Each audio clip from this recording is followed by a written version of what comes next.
As you know by now, we are in the crazy part of fantasy football. We're about halfway through the regular season of fantasy football. So that means there's tons of shakeup, and that extends to the kicker position. Someone I had ranked as a top 3 kicker was cut off his team off a terrible performance, that being Brett Maher, of course.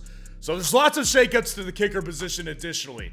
Now we need to go through the top 12 kickers in Week 8 fantasy football today, guys. So we're going through the top 12 right now. Please go down there, drop a like on this video, and subscribe to the channel to show your support for the channel. It's greatly appreciated, guys. So let's go ahead and just dive right into these rankings right now. The first guy on the list right here, number 1, is going to continue to be Jake Elliott. He's taken on the Washington Commanders, man. Jake Elliott has just been simply way too good to not be on the number 1.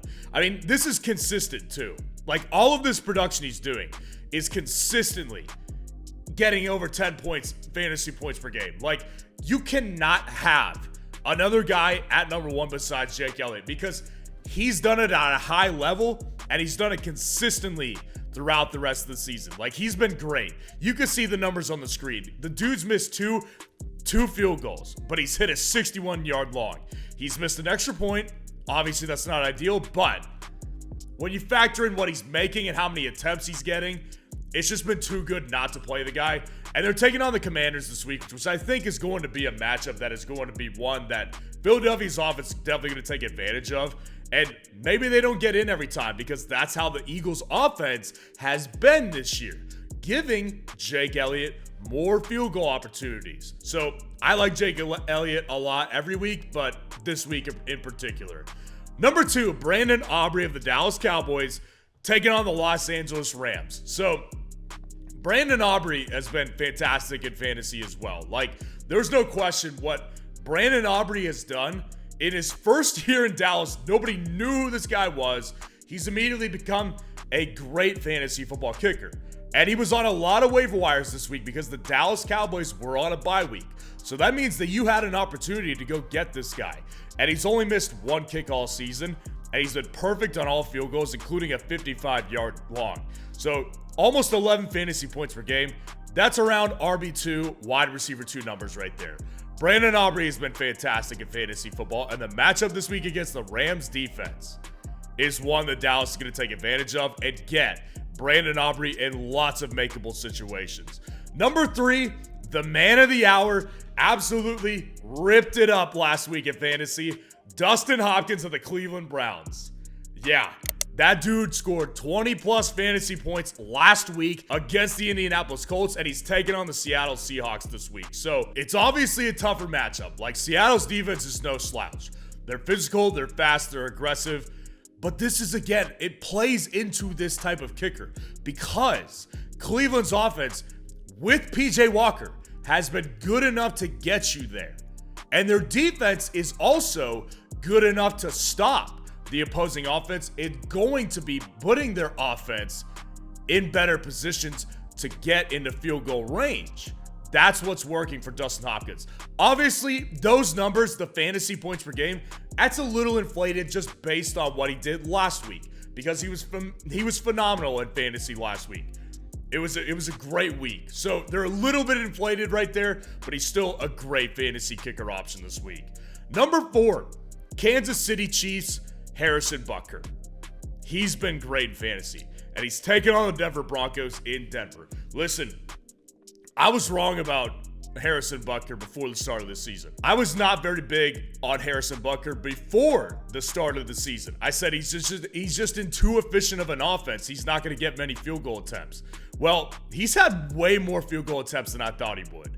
You compare him to Miami's kicker, for example, who is also in a fantastic offense, but they're way more efficient. When they're in range, they're scoring a touchdown. Harrison Butker's had 15 attempts, and he hasn't missed a single one, nor an extra point.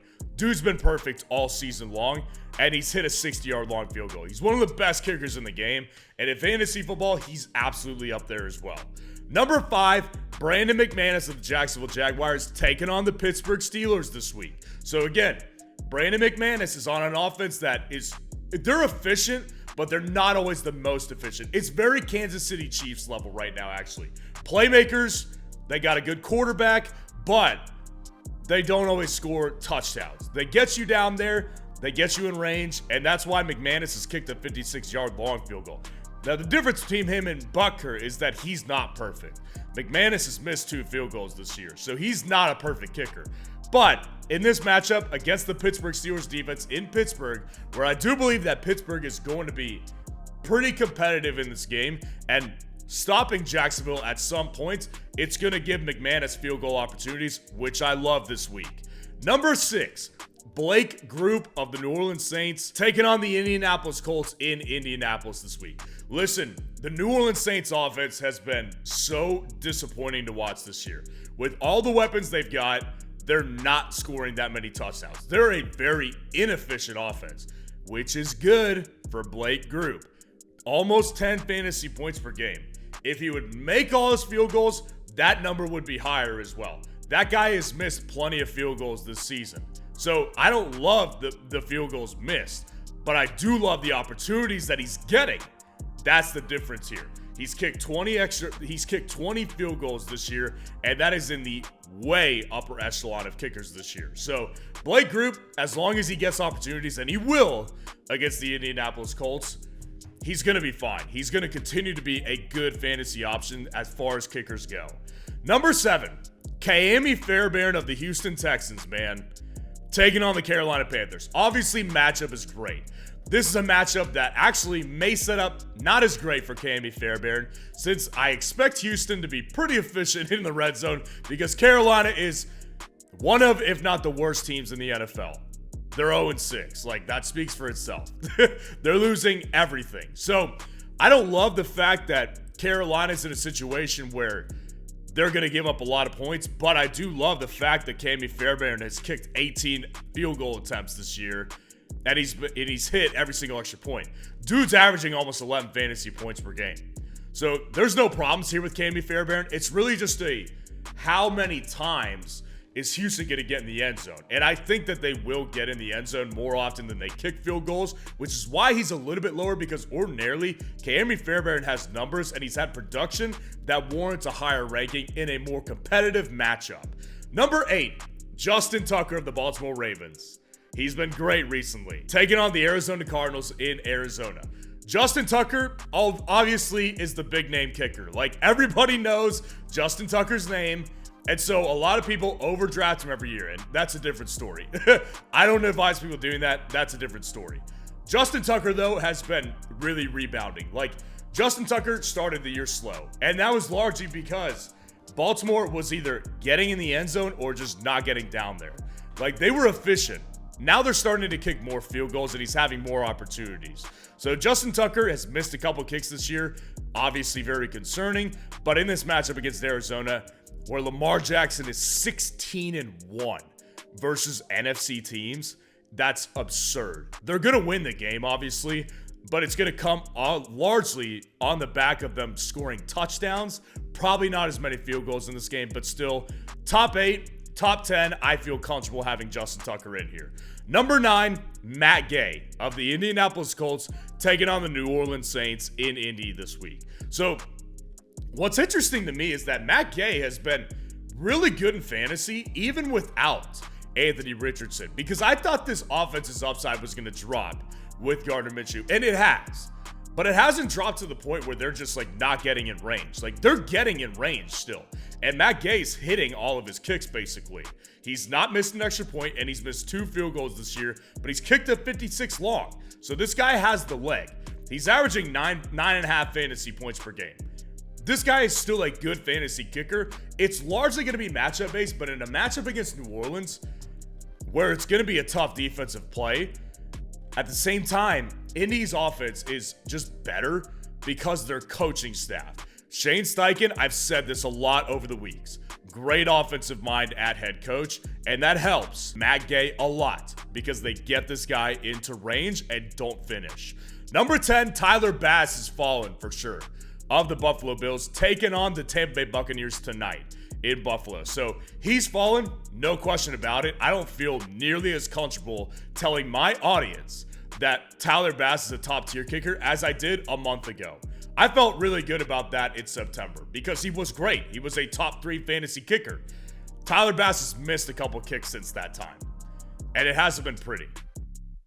That's the problem here. And on top of that, Buffalo's offense is not looking nearly as good as they were a month ago. Buffalo's a little concerning right now.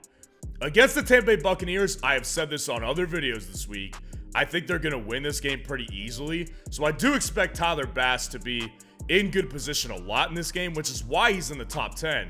But again, proceed with caution a little bit with Tyler Bass moving forward. He is not a surefire top 5 fantasy kicker in fantasy football for the rest of the season, as far as I'm concerned, where we sit right now. Number 11, Greg Zuerlein of the New York Jets taking on the Giants. Matchup has a lot to do with this for sure. Like, there's no question that matchup is big into this, but look at the dude's numbers. Like, the dude doesn't kick many extra points because they don't score many touchdowns. And that's great for fantasy if you've got a kicker who's making his kicks, and he's only missed one this year. Dude's making his kicks. That's a great, great sign. That's why he's averaging over 10.5 fantasy points per game. Dude has had plenty of opportunities, and he's basically capitalized on every single one of them. So in this matchup against the Giants, it's going to be easier, but the Jets offense is still not very good. So I don't think that this matchup automatically means they're just going to score touchdowns at will. I think they're still going to get down there. I think they'll do it easier and more frequently, which is good for Greg Zuerlein. And to round out the top 12, Jake Moody coming off the bad week for the San Francisco 49ers, taking on the Cincinnati Bengals this week. I get it. Jake Moody was bad last week. He probably cost a lot of people fantasy games that were really tight, and all they needed was like 6 points from Jake Moody. Yeah, he didn't do that for you. He was not good in fantasy last week. So why is he on here? He's on here because this San Francisco offense is in a situation where Brock Purdy is looking like he will not play. That's not a good thing, right?